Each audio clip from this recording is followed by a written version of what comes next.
Good morning, and you are listening to Soul Talk, and we have a great show for you today. We have PMH Atwater coming on the line today to speak about her experience and her research for over 33 years with near-death experiences. And she's had 10 books that have come out with this subject. She's going to be talking about how children respond to near-death experiences and how they interpret differently, and the challenges that they run through. And we also have Virginia Drake on the show today, and she's going to be discussing her experience as well and co-hosting with me today. So we have a really good show for you, and I am very excited about the subject, and goes right along with a series of stuff that I'm doing with death and near-death experiences. And so I do hope you enjoy it. And just before we get PMH on the line, I'm just going to talk a little bit about Justin and I have been on a book tour now for the past 4 weeks, and we've gone from Fort Lauderdale or Boynton Beach area to back to Tampa and Atlanta to the Phoenix and the Dragon, and then did several meetup groups in the Washington, Maryland, Virginia area, and then we spent 10 days in Virginia Beach, which we absolutely loved. Then on to the Richmond and the Alchemist, where I spoke and did a workshop at the Alchemist. Thank you very much to all the stores that have been sponsoring us and having us in for me to do book signings and everything for my book, Peace Be Still. And so the reviews have been going really well, and I'm very excited about the progress. And then we have the first annual Healers Gathering that we are going to August 24th through 26th. So there's a lot of things happening. And if you just really feel the energy is moving towards helping people fulfill their dreams. So you just got to really be paid attention, just stay really grounded so you can discern what is right for your soul. So this is going to be it's a great adventure out there that we're doing, and we just kind of freed ourselves into our passion, and definitely been an exciting journey that Justin and I have been on. And you could check more about that at millionhugs.com/peacebestill.html, or you can go to my website at jeremymcdonald.net. But for our guests, my co-host today, Virginia Drake's website is revisions.us, and our guest today, PMH, is PMH Atwater, so it's PMHATWATER.com, and you're going to find information about her there, as well as being able to discuss things with, maybe get her subscribe to her newsletter that she talks about during the show. So thank you, everybody, for being such beautiful listeners, and we love you all, and just keep on following your bliss. Thank you so much. And that voice was very explicit, and it said, and I quote, "You are to do the research, one book for each death." It said to test revelation. You are to do the research, one book for each death. I was shown what that meant, what was to be in each book, but I was not told how to do the work or how long it would take me. So when I came back, I was infused with that. Of course, most of us seem to forget that a near-death experiences seem to come out of trauma or violence. So it takes a while to, get the body back to where you're relatively human, and you can sort of walk and talk, and, you're basically okay. So I didn't start my work until 1978 because of that. I was one of these people that relearn how to walk, how to climb stairs, how to run, how to crawl, how to tell the difference between left and right, how to rebuild all of my belief systems and all of that stuff. I had the privilege in this lifetime of having to rebuild an old house, mainly my body and mainly me. So I didn't really start my work till 1978. And that's because this was Kubler Ross. I met her at O'Hare Airport. Her plane was an hour late going to Europe. So the two of us sat down on a bench ourselves, just chatting away like a couple of little squawks. And I told her my 3 near-death experiences, and she validated that for me and said I was a near-death survivor. She did not use the word experiencer. She used the word survivor, which in my case was right on. I survived those things. But being validated was good. It's wonderful. It's great. But for me, it caused more questions than it gave answers. So I began my work within about a month or two of meeting her. That work lasted 33 years. Mm-hmm. Yeah, I've been doing it for 33 years, believe it or not. And it involved, or it has involved, nearly 4,000 adult and child experiencers. So, I've been doing this for a long time, and the protocol that I used was police investigative techniques, because I'm a cop's kid. I was raised in a police station, and Dad started teaching me police investigative techniques, believe it or not, at the ripe old age of 9 years old. And he was very strict. So, I've been doing this for a while, and wrote 10 books about my findings. My last one, by the way, that summarizes all of my work is Near-Death Experiences, the rest of the story. Wow.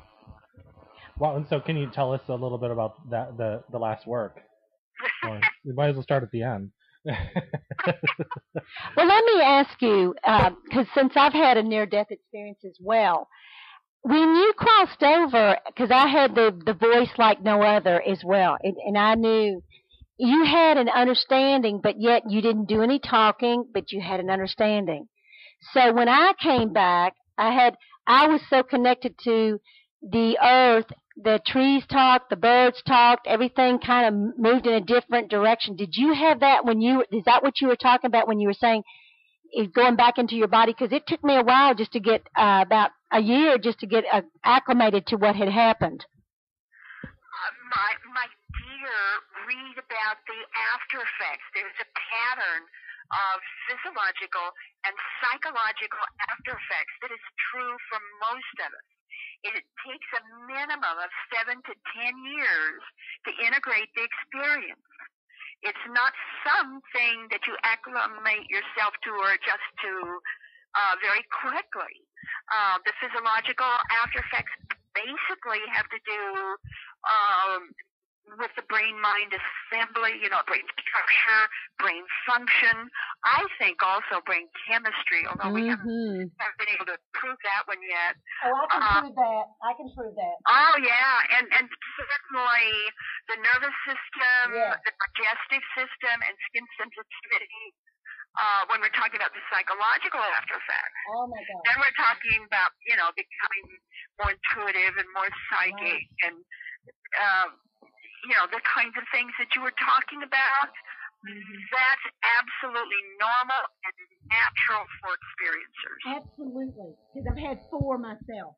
You had 4. I only had 3. Well, but it did. The 4th one was the one I had a massive heart attack and I blew out my heart, and then 3 days later I had a miraculous healing. All right. Yeah, we have a lot of those kinds of miracles. We've only had one, though, that I know of a person who had AIDS, HIV/AIDS, who came back with a declining rate of HIV/AIDS, and I think it was within 3 years, it was almost gone. Oh, yeah, because it's a vibration.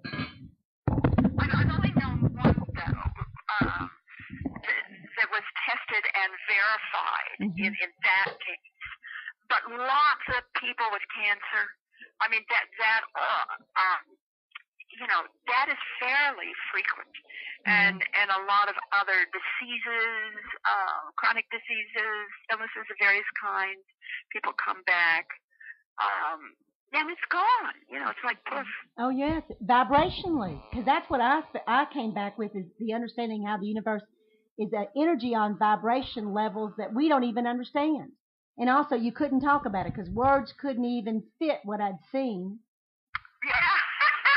Yeah, how do you describe that? Yeah, because in colors that nobody understood and the vibrations that you could see things through people's body and you knew it was there, but they didn't know it was there. Right. So do you think... That's pretty typical. We come back as if we have X-ray vision. Yes. So with cancer victims or other cancer patients that come back, the miraculous healing is really, if I'm feeling this correctly, is their greater understanding of whatever their disease or disease is, and so then you see a decline in or healing. We would consider to be miraculous because they're more aware. Am I understanding that? Well, certainly you're more aware. You're able to see more, feel more, hear more, conceive and think of more. That's all very true. But I feel a need here to sort of jump in and say these abilities take refinement. You know, we have them right away, but you really need to refine them to make them more practical in the earth plane. You know, when I'm around near-death experiences, one of the first things I say to them is, don't forget the first rule of discipleship. Yeah. And that is, don't freak the natives.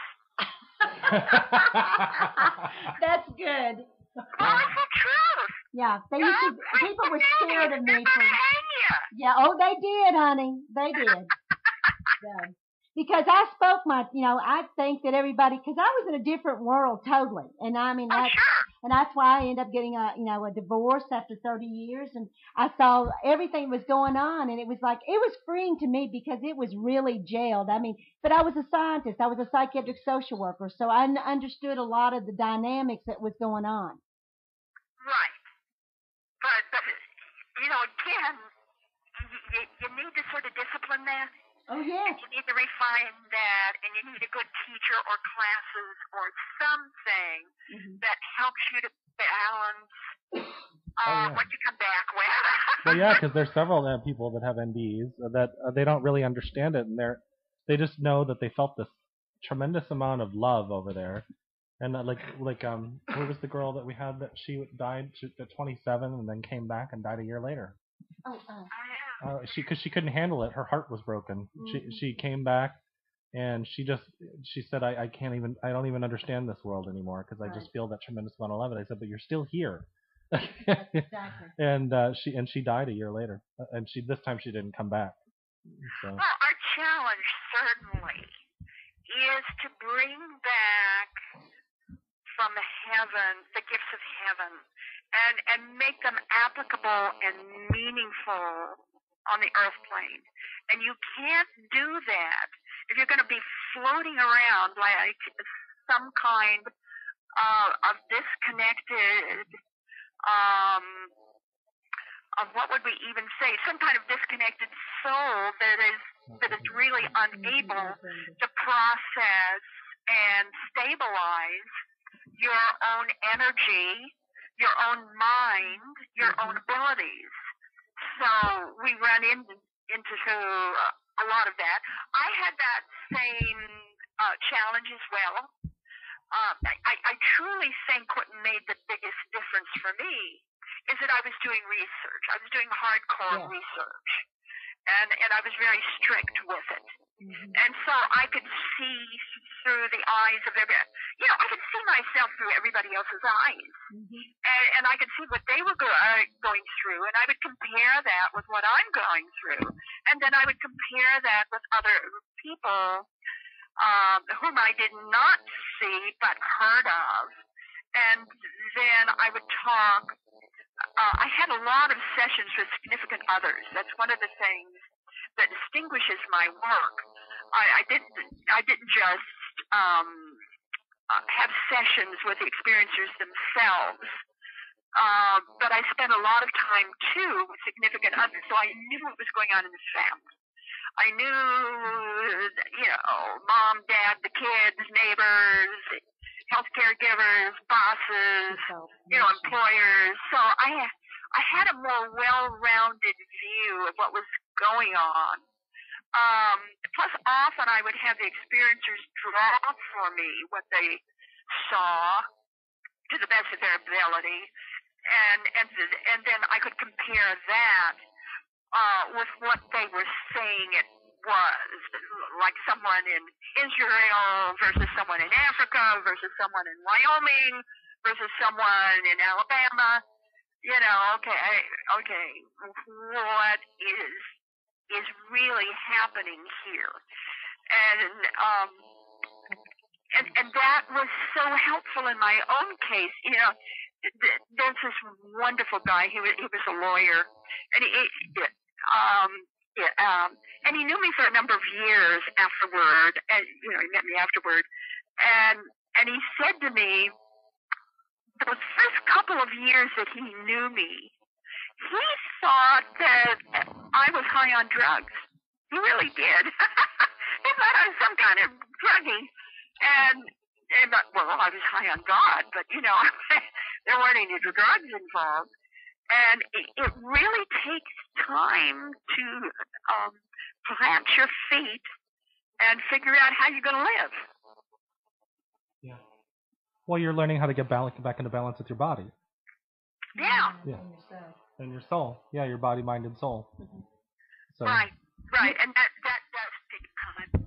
Well, when you were talking about connecting the dots, that's what I call connecting the dots. The soul work in me is my soul comes and tells me how every person in the room, how they fit in that room and why they're there and what they've done with each other in their past, in their present, and their future. Is that how you see it too? Well, certainly it's connecting the dots. And with children, that's tough.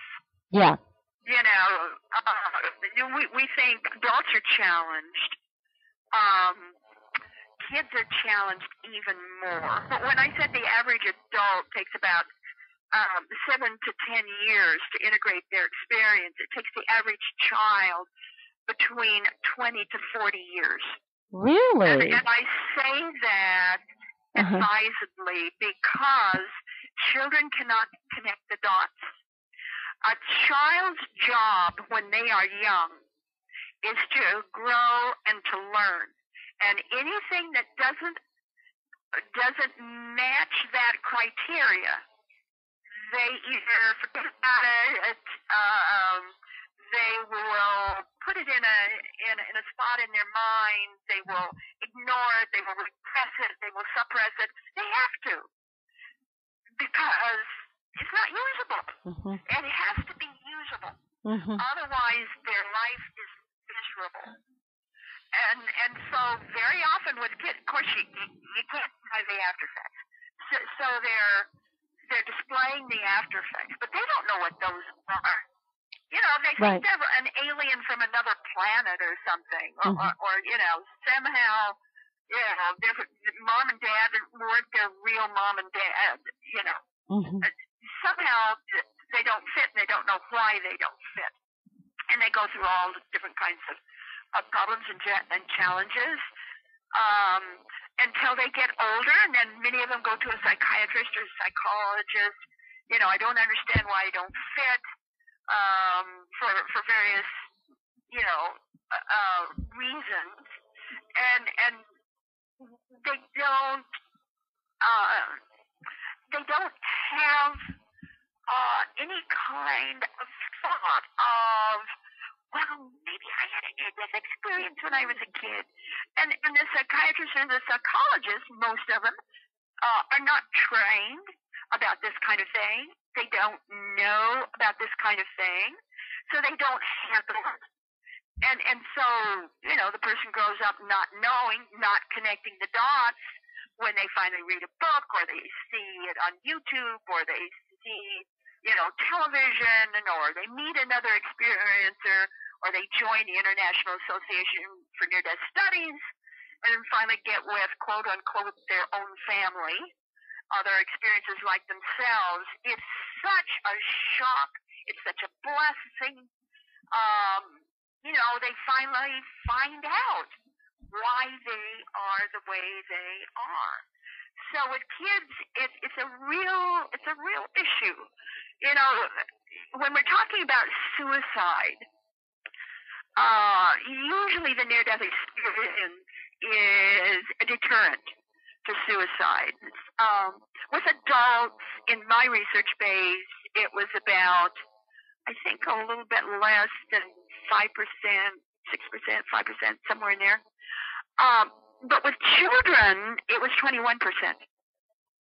And I think we've got to look at that. Why so many kids will attempt suicide and be successful? I mean, you know, but especially attempted afterwards. And what I think we have to do here with children is to realize a child doesn't think like we do. The child is in this beautiful, colorful, light-filled world with, most of them call them the people or the bright ones. Very seldom, especially with a young child, do they use words like angels. It's usually older kids that use that word. So, well, I mean, their mind's not fully developed either. Physically, their mind's not fully developed. Is that what you're talking about? Well, they don't have the words. I'm not going to say that their mind is not necessarily fully developed, but I am going to say they don't have the word yet. They don't have the experience for the words, because it really is, it's about the experience, because, you know, I got thrown in it really quickly. And what it was is I didn't have any teacher, I didn't have any books, and I started doing the research too, and I wanted to go find out why this happened to me. And incredible information, and then that's when I started speaking about it, and that's how my practice got started, because I've been doing it for 16 years. So you're way ahead of me on the getting started, but you know, you're right. All of this is, and I have kids that are coming in. It's just sometimes just nice that kids can say what they're feeling, and there's not anybody looking at them strangely. So that gives a lot of help too, if they loosens them up a little bit to talk. Children is that they don't think like we do. So they're in this bright, beautiful, loving world with these incredible people when you're not breathing. Yes. And when they leave that wonderful world, they're now breathing. So to a child's logic, okay, I was in this loving world when I was breathing, and now I'm in this other world that's not as loving, it's not as beautiful, but I'm breathing here. Mm-hmm. So, yeah, the way to get back to that wonderful world is to stop my breathing. And a child doesn't think in terms of, you know, this is bad, or this might hurt my family, or you know, the results of this. The child doesn't have that kind of logic. Right. Yeah, because you're talking about they're born, they're in their mom's womb, or their soul enters their body in their mom's womb. Mm-hmm. Then they come into this colder world that's not as loving, and then they don't understand, and then they only remember their soul memory of being so close and not tainted by the adult experience or the logical experience, and so they know that not stopping breathing takes them back. Is that certainly in the cases of a near-death experience, this is what I noticed again and again and again. So I've written a lot about children's experiences, especially in my book, The New Children in Near-Death Experiences. I go into this in depth so that parents and educators and counselors and medical people can better understand what's going on in the child's mind. And I give a number of examples, because I think we need to really take a look at this and then enable that child. You know, one of the great tools we have with children is guided visualization. You know, if you can teach a child how to go back through guided visualization, that makes such a huge difference. They can go back and forth at their leisure, at their pleasure. A good thing to know for them, though, is they don't want to stay there. You know, they're going back for maybe that assistance or that help, or maybe it's, you know, a wonderful thing to do, But the real job is here, and this is where we do our growing. This is where we get our muscles. This is where we complete our soul's journey. So in teaching a child visualization techniques, then I believe it's also helpful to help them honor this life and the value of this life.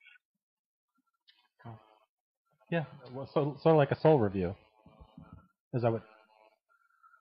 No, just the appreciation of breathing and being in a body, and this is okay. Okay, gotcha. You know, you don't have to on the other side. This side's good too. Well, I'd have to tell you that if you're talking about the appreciation of life and understanding the life here as well. You know, I had a friend that did attempt to commit suicide, and when they were right in the middle of it, something saved them. Basically, they jumped off of a bridge that was 170 feet down and lived. And on their way down, they realized that they wanted to live. And they just happened to have a man there fishing that pulled them out of the water. And a police officer just happened to see their car and called rescue people to pull them out. And, you know, they experienced broken bones and all that kind of stuff, but they lived. And now they have an appreciation for life where they didn't have before. Thank goodness it strikes again. Right. I mean, and it's like when you really think about that soul or whatever, we might call it a miracle, but it could be anything. It didn't want to go. It got an appreciation for the body as opposed to, you know. Well, these incredible spiritual experiences we have, or the near-death experiences that we have, they enable us to certainly be aware of other worlds and meet our true self, the higher self, the soul. It enables us to have an expanded vision of the world as it is, and realize that there's so much more, and also to help us to live the life we have more joyously and have more fun in this world, and I think anyway, it's helped me to be more practical. Believe it or not, it's helped me to be more practical and more logical, because I realize that life is so much more energetic and so much more directed and fulfilling if I've done my meditation, if I've said my prayers, if I speak with all different manners of intelligences in the air, the rocks, the ground, the food, my walls in my home, you know, it's just enabled life to be so much more rich and so much more diverse. Of course, yeah. You know, and it just, these kinds of experiences, I think, give people a lot of courage and give people a lot more insight. And so all of us, in speaking about this, can then enable anybody who's listening to us to realize that, yeah, there really is something else. You know, it's not just a fairy story. It's not just some kind of psychic. It's not something. It's not a medium that's saying this. It's lots of folk that are saying this. Right. It really is real. Well, you know what I found that was very powerful for me was I realized I had a choice. I had been reacting all this lifetime and never really had a choice, but thought I had a choice. And when I really got quiet and I saw all of that, and the power of that was choice. And then I knew that's what gives you courage, because you trust that there's a stillness that comes with all of this. And I was never still. I was always running around. And when I got still, I got very focused, and I could see everything, why it was there, what was going, and I could see down in the future. But, you know, you knew that you were at a point in a place that most people have never been. It gives you knowledge. Yes. It gives you courage. It's very insightful and very uplifting and very inspiring. Oh, my gosh, yes. And, I mean, I would recommend one for everybody, wouldn't you? Well, no. Yeah, well, they're going to come back, but And I say this emphatically, I would not, because people take that serious. Yes. there's a lot of trauma that comes with near-death experience. Of course. And I truly feel you can get the same thing, or nearly the same thing, through other means. Absolutely. The spiritual rituals, Kundalini breakthroughs, shamanic vision quests. We can go baptism of the Holy Spirit. I mean, there's lots of different ways of gaining entry into what we commonly call light, or that higher light, that higher consciousness expansion of the world as we think it exists, and that those kinds, those other avenues of gaining entry are just as valid as what we went through. Absolutely. I was just teasing when I said that, because I would not recommend that for anybody, because somebody will go out there and try it. No, it doesn't. Don't do that. Yeah, don't do that, please. Well, in my case, I actually had what I would call a shared death experience with my mother when she passed. Okay. And then where she passed, and almost immediately, I mean, I did feel a lifting up out of my body, and prior to the nurses coming in and saying she had passed, the streamer started slapping around in her hospice room, and I heard her say, "If you want to say goodbye, you better get up and do it now."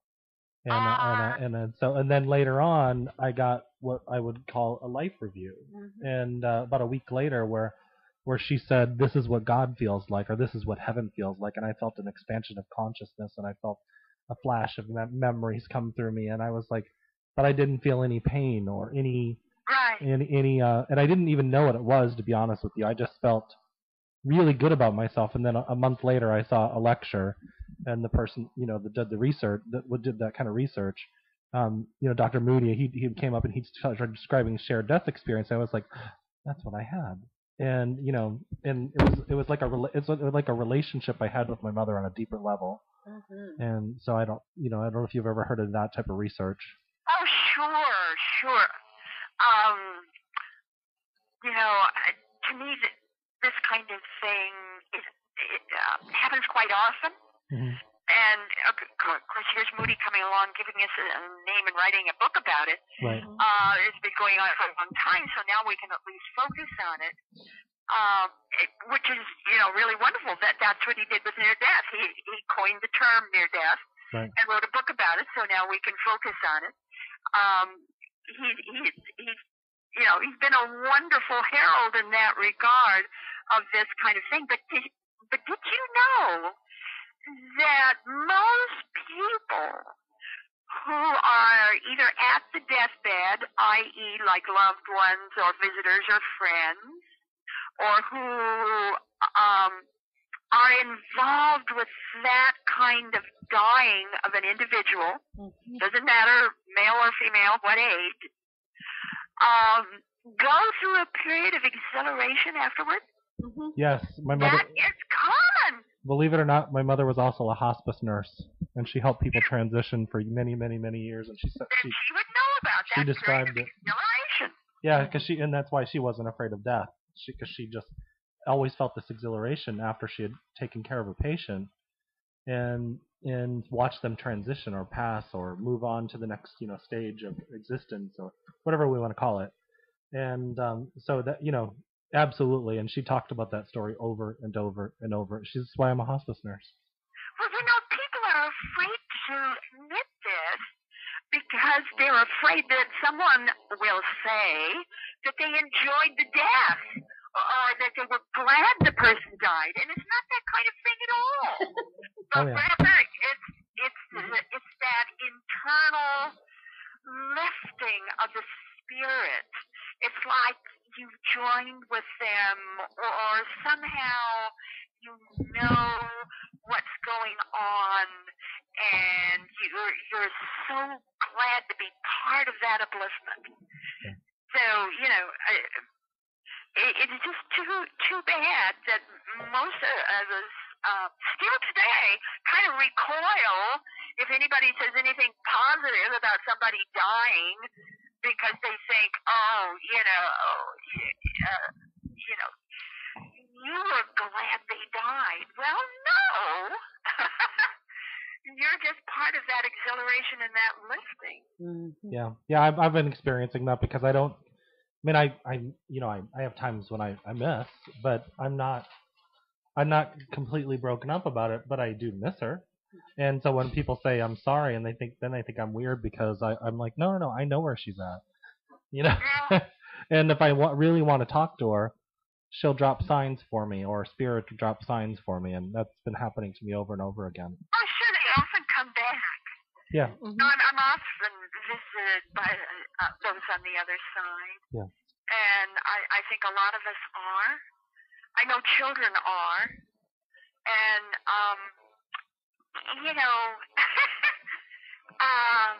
it's still kind of a little bit difficult to talk about, although more and more people are doing it. We've got more and more books out there.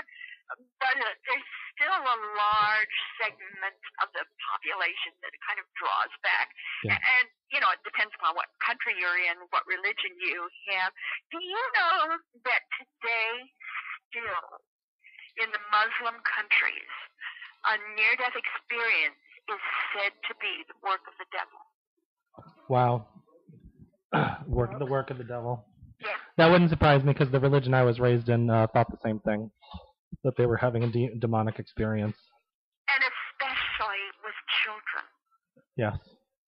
If a child has a near-death experience and dares speak of it, and children do because they don't know any better, then they're marked in the family. Yeah. And for punishment or all kinds of things. It's just, it depends on where in the world you are. And, in our country, we're so much freer and open about this kind of thing. But in other countries, that is not so. Yep. And that's the kind of the basis of why we're doing our work, to educate people and let them know that this is not demonic. It is something we can talk about. And that's, I think, we're changing culture and changing, we're helping heal people. We're opening up, Yeah, absolutely. We're opening our hearts, we're opening our minds, we're opening up our souls more and more. Yeah, there's still a lot of people that don't like that, but at least more and more of us are having the courage to really open up about what we see, what's happening in our lives, what's going on in our lives, and, this is affecting a lot of people. Yeah. I'd like to just sort of, if I may, share the common traits of a near-death experiencer afterward. Now, these are just the common things that happen to, most of us, the vast majority of us afterward.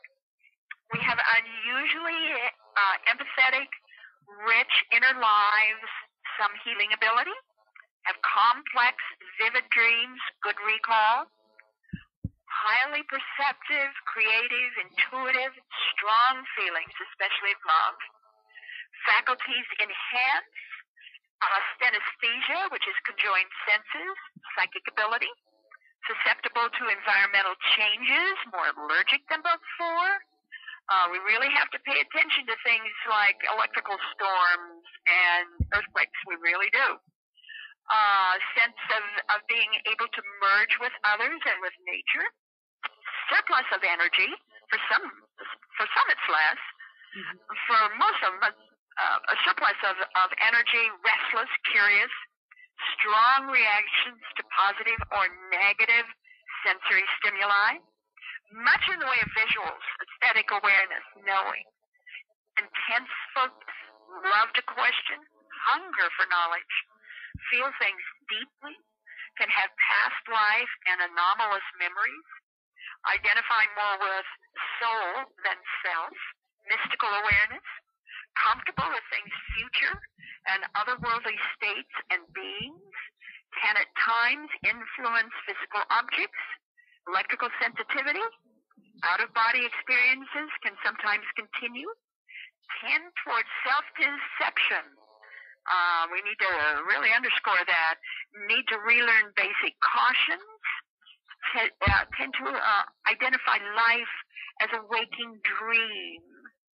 And what I'm saying is wake up psychologists and psychiatrists. I agree. What I have agree. just said is normal for millions and millions and millions of people. When I was going into counseling, I chose a counselor who had had a near-death experience. Oh, yeah, because I knew I was way out there and I had to get a divorce, so I had to get really grounded to find out what was going on because that's how I found out everything. 75 to 77% of near-death experiencers divorce within 10 years of their experience. Well, that's true. Much higher than the national average. Wow. Yes, because we figured it out. I mean, I saw the affairs, I saw his abuse, I saw everything. Well, and on top of that, the spouse doesn't. You're a different person. Yeah, the spouse doesn't really understand you anymore. That's right, because my ex-husband said to me, he said, I want the woman who came back from the hospital. I want her to go back in and come back out the way she went in. Now, we need to focus on that. Let's stop there just for a moment, because this is a biggie with near-death experiences.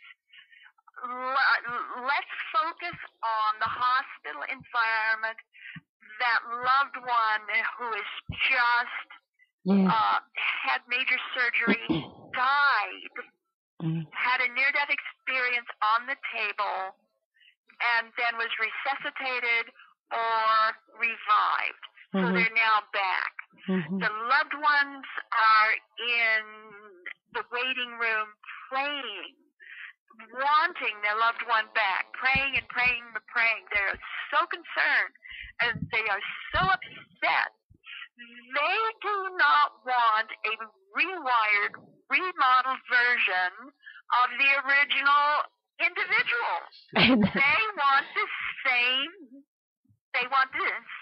thing. That opens up a whole level of conversation about people not. And we can laugh about it. Oh, it's a comedy show. It's a comedy show. I could write a comedy show just to wrap around my near-death experience. For the person that's the spouse, I can understand that it's heartbreak because their whole world just changed. You betcha.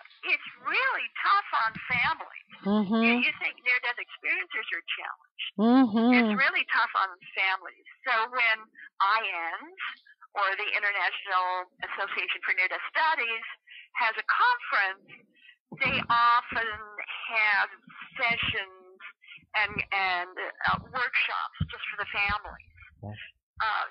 So the family can be acclimated, they can, better understand their loved one and, could build a better life together. And it's really important. It's especially important for parents with children, because kids are still told to shut up, it's just your imagination. Oh, I know that. Hear about it, and that causes a lot of suppressed and repressed experiences and difficulty for the child growing up. With that thought, real quick, I'm just going to take a real quick break, and then we'll be right back here with Soul Talk. Thank you for listening.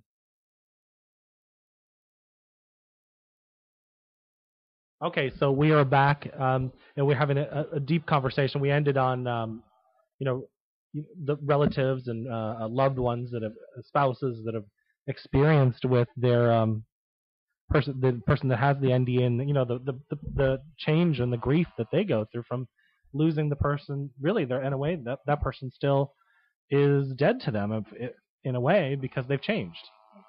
Well, I'd like to share with you a funny little story.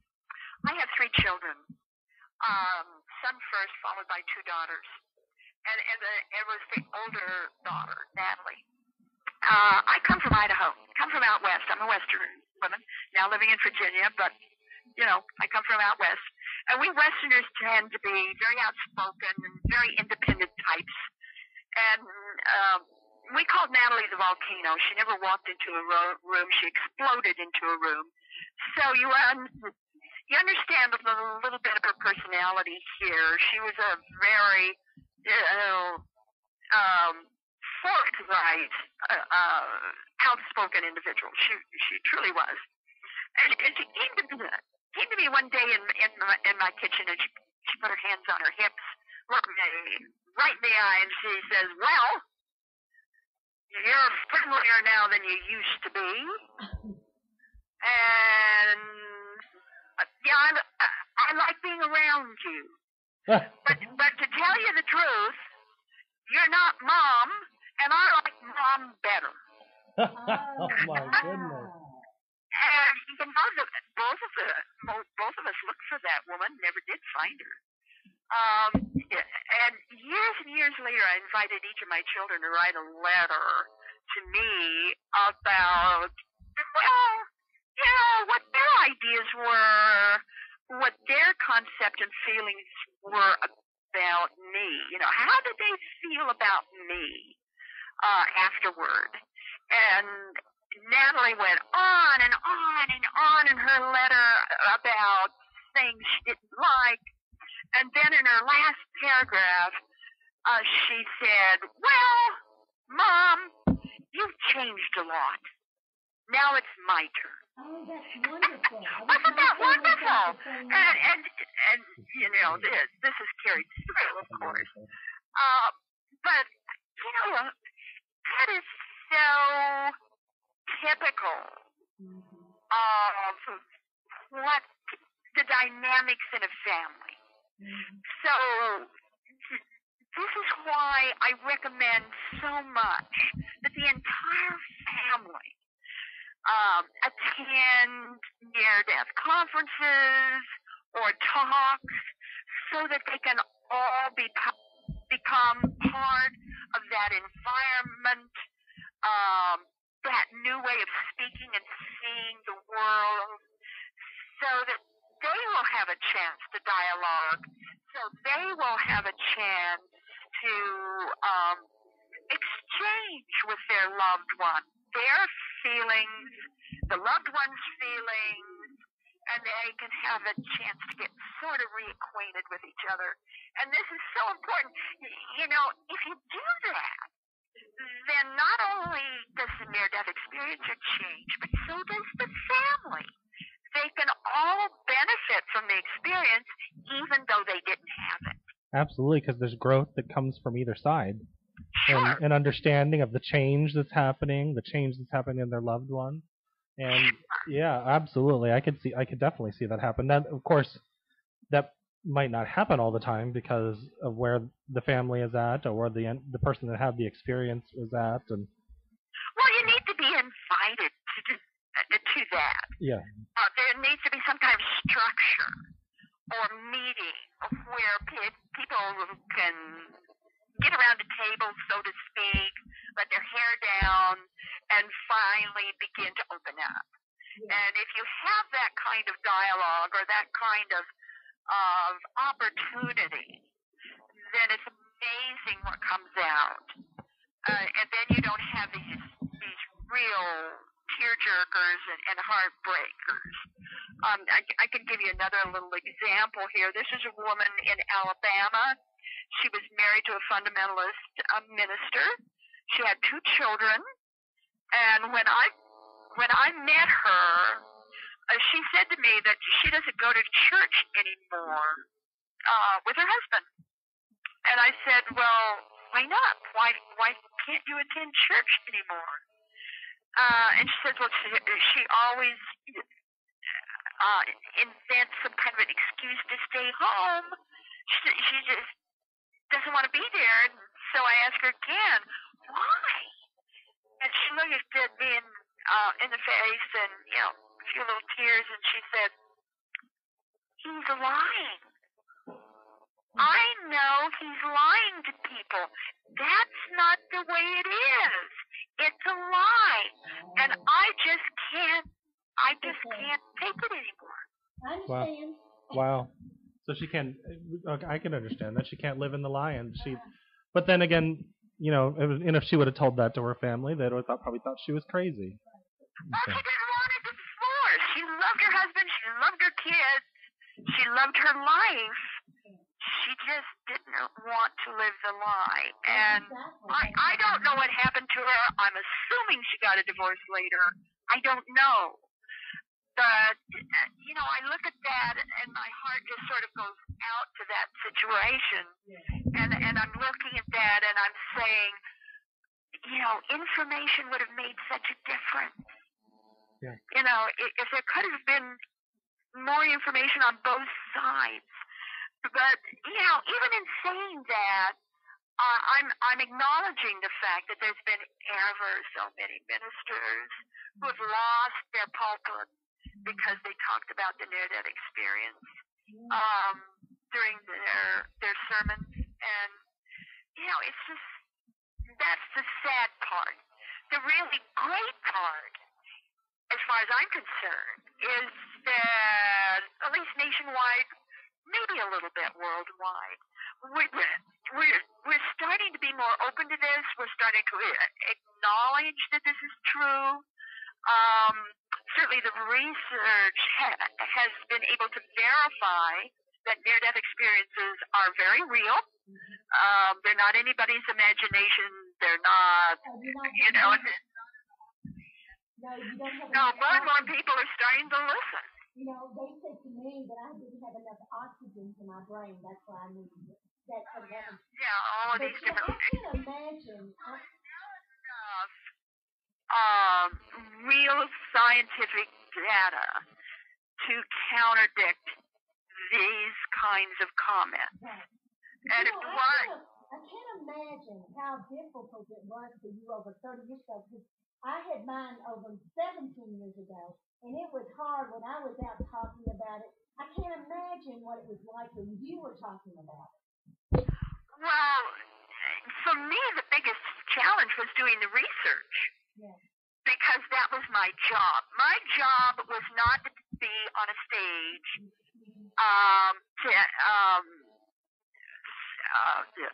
sharing my experience with everybody in the audience. That was not my job. And I'm not putting anybody else down who has that job. Far from it. But that wasn't my job. My job was research. And how do I put this? and be kind. Yes, exactly. I never thought, I was a school teacher. I was a Catholic educator. And I never thought in 1,000 years I'd be getting up in front of the stage talking about this experience and talking about what happened with my family and what I was having to go through. And then on top of it, I had to start talking about domestic violence, which took place in my own house. So I kept thinking, why have you got me here? Well, that's the best place to get me, because that's where people really started coming, to me and asking me what the situation was and why was I where I was. And I said, because I had a near-death experience. Not only one, I had 4. And it changes your life, but I wouldn't take one moment of anything. I would not change my life at all for what's happened to me now. Right. But my challenge was different because my challenge came from my peer group. My challenge came because I had a different protocol. Of course. Yes. I used police investigative techniques. And that is really a much more thorough and deeper way of getting to the heart of what's going on. But it is not a standardized double-blind study with a control group. Yeah, so you're not using a philosophy or a science. Much deeper. You never use the word in advance of the person that you're having this session with. My dad would always say the body says more than the mouth does. So you're really observing the person's body, how they're using it, the eyes, and so forth and so on. So I came up with this really in-depth stuff in advance of anybody else. You I sure was did. talking about the psychic abilities in advance of anybody else. I was talking about the brain changes in advance of anybody else. I was talking about the pattern of psychological and physiological after effects in advance of everybody else. And because I did, I was literally fried. But I wish I'd known about you, 17 years ago, because I had my heart attack in 1998. And I did not have I didn't even know about Dr. Moody. Yeah, but see, I looked up near-death experience. Your books didn't come into my bookstore, obviously. So. And that's a very, I think that's where we're at, is that the people that had these experiences, what do they have as a source to? I mean, they have your books, but then they don't always have that access because people are telling them that, well, you had a lack of oxygen, or that didn't really happen, or that kind of stuff. Get on my website. It's www.pmhatwater.com. PMH is one word, all lowercase. www.pmhatwater.com. And subscribe to my free monthly newsletter. Perfect. An issue just went out a couple of days ago. Perfect. Well, I'm getting into the Mayan calendar. I'm getting into Higgs boson. And, with the calendar, I'm saying to everybody, hey, look, guys, they've just found the rest of the calendar. It goes on for millions and trillions of years. Really? And let's get into the rest of the story.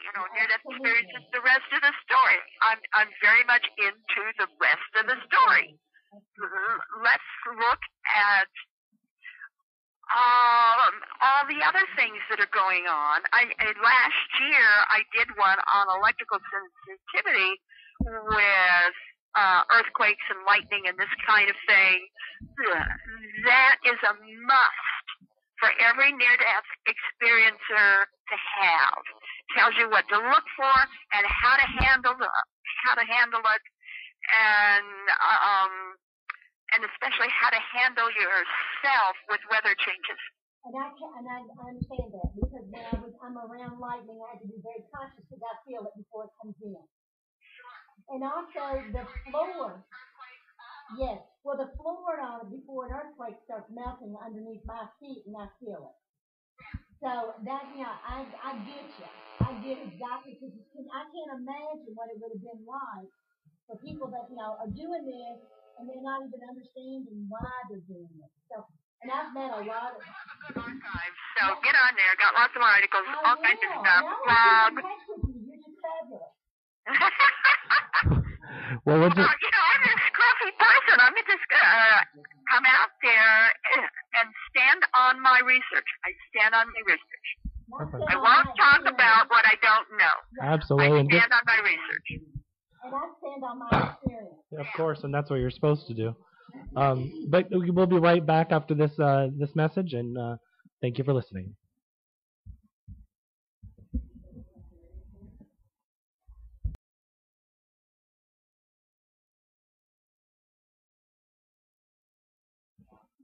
Okay, and it's Saturday morning, and thank you guys for listening. And we are here with PMH and talking about her research with near-death experiences over many, many years, and her wisdom and insights with that, as well as Virginia Drake and her insights and the thing, my experience. I just want to bring you guys some wisdom here on Soul Talk. So, PMH, thank you for being on the show again, and Virginia, thank you for being on the show. So I had a thought just before we went on break, and now I lost it. So I guess wasn't supposed to have it. You'll come back.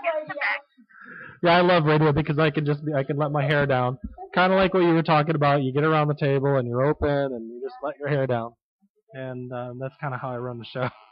So, I guess so. Your current work, we were talking about that at the beginning of the show, the last book. Can you talk a little bit more about that work and? Certainly, the near-death experience is the rest of the story. The rest of the story is. I really reveal the extra stuff. Okay. All of the kinds of things that people still don't talk about, are not clear about, and don't focus on. I really get into all of it. What are we talking about when we talk about God? What are we talking about when we're talking about Jesus? What are we talking about when we're talking about oneness? And I go for what I can stand on as valid and verifiable. I give a lot of cases as well. The book is really based on and tells lots of stories, but I really get in depth on the research. I get in depth on the science. I get in depth on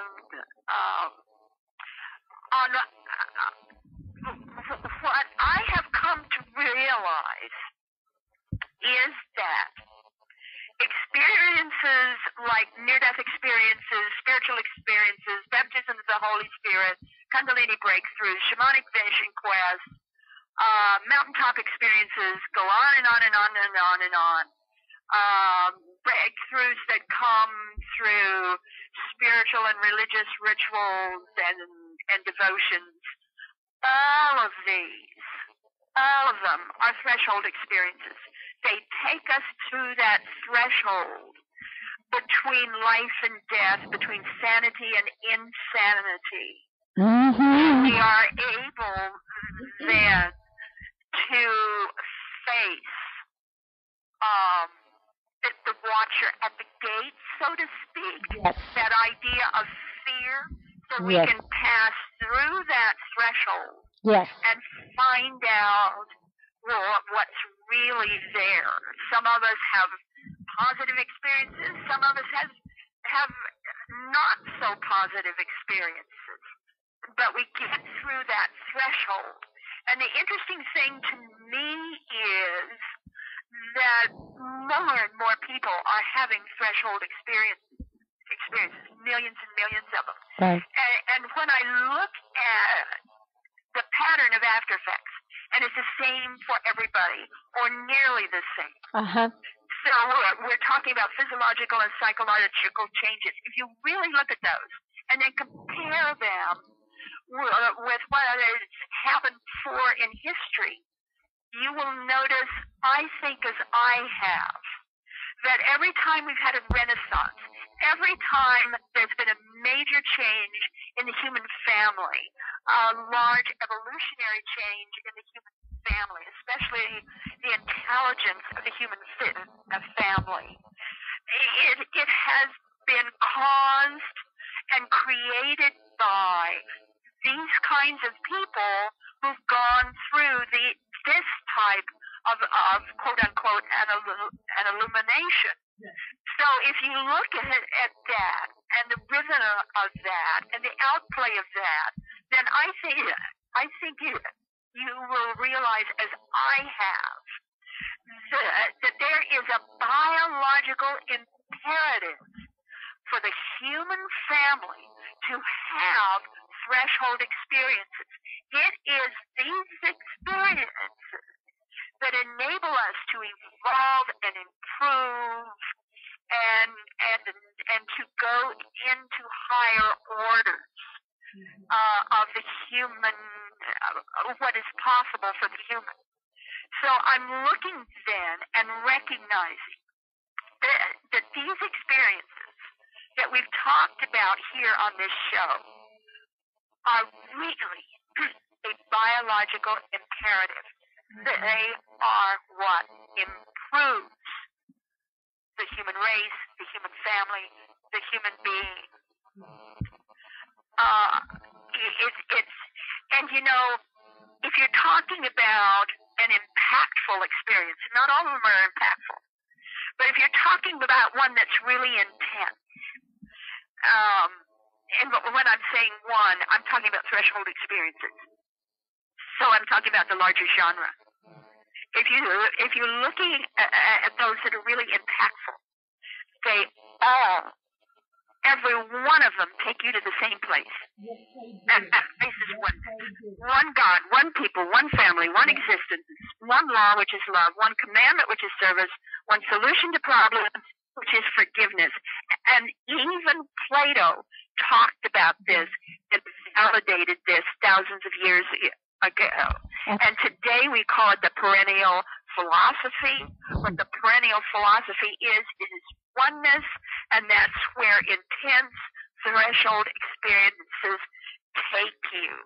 You know, it's the goal of every spiritual tradition to release the soul from exile. Yes. It is the goal of every threshold experience to reconnect the soul with Source. Yes. Absolutely. That's what it's all about.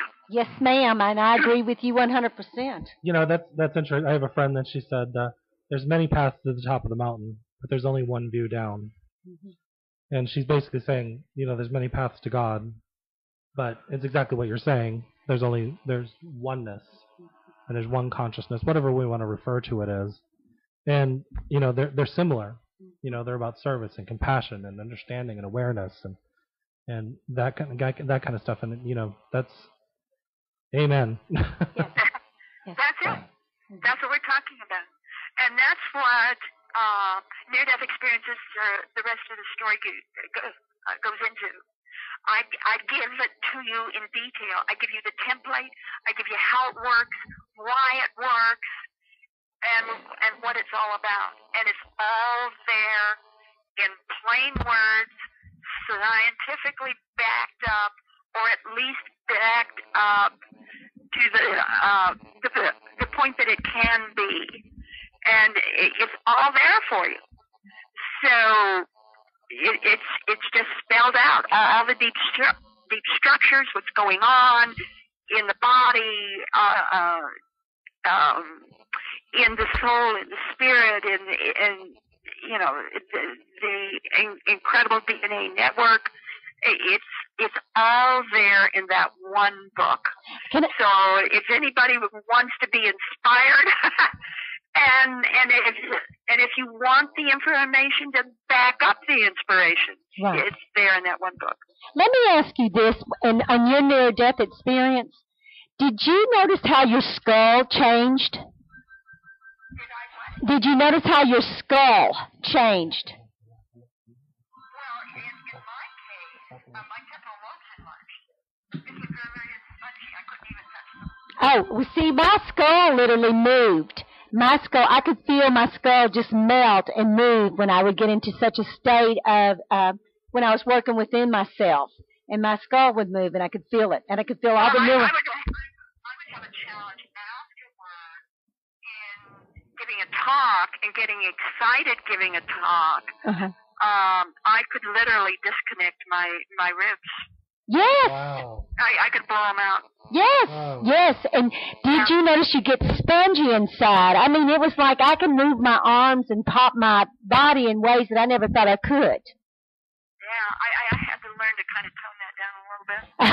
Well, I guess I had, you had to, because you really are different. You're different in all aspects of yourself. I'm sure. Yeah, it's really. It's that's nice to hear. Thank you very much for validating me today, and I'm so excited that I got to talk to you. Well, this has been fun. Yeah, and you know what? Thank you so much, PMH. I really appreciate your time and your energy and your kindness. And it's again, your website is www.pmhatwater.com. Right, pmhatwater.com. And is that? And sign up for the free newsletter. I'm going to do it today. I will do it today. Well, get the archives. I will. If you want the one that just went out a couple of days Well, now I want a book, and I want you to sign that book for me. I have a little bookstore on my website. That's true. Okay. All right. And you may even want to get my own story. Uh-huh. My story is called I Died 3 Times in 1977, the complete story. Okay. You can get it off Amazon.com, or you can get it from me. Okay. It's just a simple little story. It's nothing fancy, but it tells you what I witnessed when I believe I was at what I was able to witness at that center point of creation and consciousness. Yes. I was one of those who could bring it back. Oh, well, I do appreciate this. I appreciate you, and I appreciate the work you're doing. Well, I appreciate you, both of you, in the work you're doing, in being able to open this up to everybody else. And, you know, that's a treasure. That's It is. Wonderful that, yeah, we can just open this up. Yep, and we're going to do that.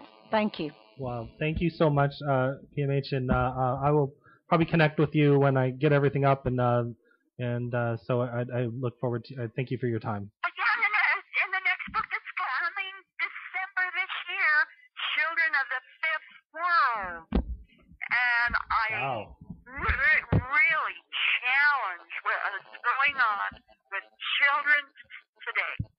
So, yeah, that's the work you were talking about in the beginning with children. Yeah, Children of the Fifth World comes out December this year through Bear and Company.